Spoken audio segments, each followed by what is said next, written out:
Hi friends, Sarika recipe मराठीमध्ये तुमचं खूप खूप स्वागत आहे. आज आपण मस्त खमंग खुसखुशीत छान असे उपवासाचे थालीपीठ कसे करायचे ते पाहणार आहे. उपवासाचे साबुदाणा थालीपीठ आपण हे बनवलेले आहेत. एकदम साध्या सोप्या पद्धतीने कमी साहित्यात तेवढेच चविष्ट हे थालीपीठ बनलेले आहेत आणि सोप्या पद्धतीने बनवलेले आहेत. एकदम मस्त चविष्ट बनतात. तुम्ही कोणत्याही उपवासाला बनवू शकता. तुम्ही या एकादशीला या पद्धतीचे नक्की थालीपीठ बनवून बघा. एकदम झटपट आणि छान झालेले आहेत बघा. एकदम चविष्ट बनतात आणि तुम्हाला उपवासला तेच तेच खाऊन कंटाळा आला असेल तर असे झटपट बनणार आणि खमंग खुसखुशीत असे थालीपीठ नक्की बनवून बघा. हे तुम्ही दह्याबरोबर किंवा उपवासाच्या चटणीबरोबर खाऊ शकता. एकदम छान लागतात. नक्की करून बघा. तर चला वेळ न घालवता व्हिडिओला सुरुवात करूया. इथे बघा, सर्वप्रथम मी इथे अर्धी वाटी साबुदाणा भिजत घातला होता. छान मऊ असा भिजलेला आहे. छान साबुदाणा भिजलेला मी काढून घेतलेला आहे ताटामध्ये. त्यामध्ये 3 मीडियम साईजचे उकडलेले मी बटाटे घालून घेते. या पद्धतीने बघू शकता मी उकडलेला बटाटा खिसून घातलेला आहे, म्हणजे त्यामध्ये गाठी होत नाहीत आणि छान आपले थालीपीठ बनले जातात. चवीनुसार मीठ घातलेलं आहे आणि 3 ते 4 मी मिरची ते वाटून घेतलेली आहे, हिरवी मिरची, आणि त्यामध्ये लाल मिरची पावडर घातलेली आहे आणि 5 ते 6 चमचे इथे भाजलेलं शेंगदाण्याचं कूट घातलेलं आहे. तुमच्या आवडीनुसार तुम्ही भाजलेलं शेंगदाण्याचं कूट घाला. हे सगळं व्यवस्थित असं आपण मिक्स करून घ्यायचं आहे. तुम्हाला अजून काही याच्यामध्ये साहित्य घालू शकता. जिरे, कोथिंबीर उपवासला चालत असेल तर तेही घालू शकता. हे छान मळून घेतलेलं आहे. यावर थोडंसं तेल घातलेलं आहे आणि तेल लावून मी याला छान असं लावून घेते. भिजत वगैरे ठेवायची गरज नाही. झटपट असे आपण थालीपीठ बनवणार आहे. त्यासाठी पोळपाट घेतलेला आहे. त्यावर स्वच्छ असं कागद घेतलेला आहे प्लॅस्टिकचा. त्याला तेल लावून घेतलेलं आहे आणि त्यावर तुम्हाला जेवढं थालीपीठ लहान मोठं बनवायचं तेवढं आपण हे मिश्रण घ्यायचं. गोळा घ्यायचा याच्यामधला आणि छान असा गोळा यामध्ये ठेवायचा.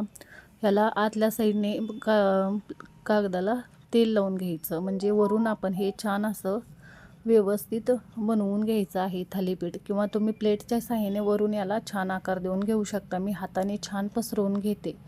छान मिश्रण तयार झालेलं आहे. छान असा आकार देऊन घ्यायचा आहे. इथे बघू शकताय हे मी छान असं थालीपीठ बनवून घेते. या पद्धतीने छान असे हे गोल मस्त थालीपीठ मी बनवून घेतलेलं आहे. बघू शकताय मस्त गोल एकदम छान झालेलं आहे. आता याला मध्ये होल पाडून घ्यायचं.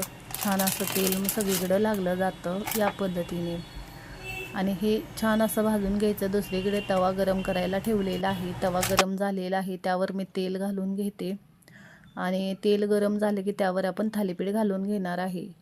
इथे बघू शकताय तेल आपलं गरम झालेलं आहे आणि मी यावर थालीपीठ घालून घेते.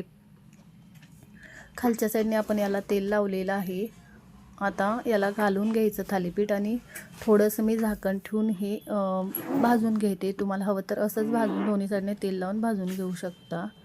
इथे बघू शकताय झाकण ठेवलेलं आहे आणि दुसऱ्या साईडने पण मी थोडंसं याला झाकण काढून परतून घेतलेलं आहे. तेल लावून छान असं दोन्ही साईडने मी याला भाजून घेते. एका साईडने तेल लावलेलंच आहे. बघू शकताय दोन्ही साईडने छान खमंग खुसखुशीत आणि खरपूस असे थालीपीठ मी भाजून घेतलेलं आहे. मस्त झालेलं आहे. बघू शकताय छान होतात बघा. आता दुसरं पण मी बनवून घेतलेलं आहे. बघू शकताय आणि ते पण छान असं दोन्ही साईडने भाजून घेणार आहे तेल लावून. हे बघा एका साईडने हे मी भाजून घेतलेलं आहे. आता तेल लावून दोन्ही साईडने मी खमंग खरपूस असं भाजून घेते. हे बघा हे छान असं दोन्ही साईडने भाजलेलं आहे. त्याच पद्धतीने मी सगळे थालीपीठ बनवून घेते बघा. मस्त बनतात आणि छान होतात बघा.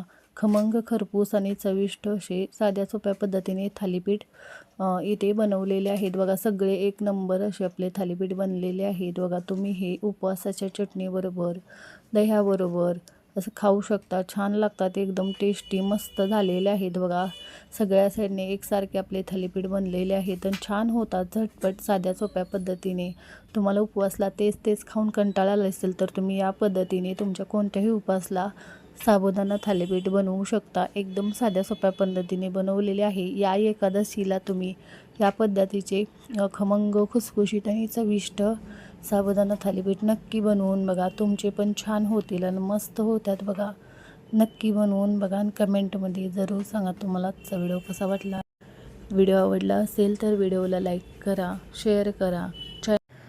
चॅनलवर नवीन असाल तर चॅनलला सबस्क्राईब करा, बेल आयकॉनला क्लिक करा. या पद्धतीने तुम्ही तुमच्या उपवासला झटपट बनणारे साध्या सोप्या पद्धतीने खमंग खुसखुशीत असे साबुदाणा थालीपीठ नक्की बनवून बघा, तुमचे पण छान होईल. व्हिडिओ पाहिल्याबद्दल धन्यवाद.